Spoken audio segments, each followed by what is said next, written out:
কলকাতা থেকে দেশে এসেই একটি বিয়ের প্রোগ্রামে অংশ নিলেন ঢালিউড সুপারস্টার শাকিব খান। তাই তার বিস্তারিত জানতে অবশ্যই ভিডিওটি না টেনে সঙ্গেই থাকুন।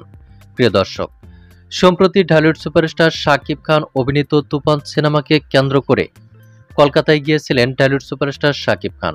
সেখানকার আনুষ্ঠানিক কার্যক্রম শেষে দেশে এসেই একটি বিয়ের প্রোগ্রামে অংশ নিয়েছেন এ নায়ক।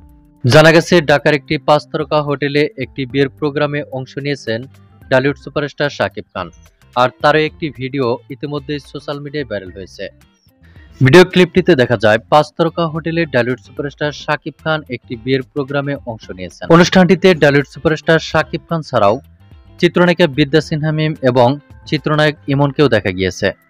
বিয়ের প্রোগ্রামে ঢালিউড সুপারস্টার শাকিব খানকে পেয়ে শাকিব খানের সঙ্গে সেলফি এবং ছবি তোলার জন্য ব্যস্ত হয়ে পড়েন ভক্তরা। আর ঢালিউড সুপারস্টার শাকিব খানও তাদেরকে সুযোগ করে দিয়েছেন, যেখানে দেখা যায় চিত্রনায়িকা বিদ্যা সিনহা মিমও ঢালিউড সুপারস্টার শাকিব খানের সঙ্গে ছবি তুলেছেন। জানা গেছে, ঢালিউড সুপারস্টার শাকিব খান বিয়ের প্রোগ্রামটি খুব সুন্দরভাবে উপভোগ করেছেন। এদিকে সম্প্রতি ঢালিউড সুপারস্টার শাকিব খান অভিনীত তুফান সিনেমা কলকাতার প্রেক্ষাগৃহে মুক্তি পেয়েছে।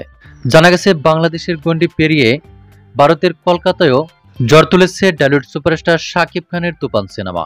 তো প্রিয় দর্শক, এ বিষয়ে আপনার কি মন্তব্য তা আপনার ধারণা মোতাবেক কমেন্ট করে জানিয়ে দিন নিচের কমেন্ট বক্সে।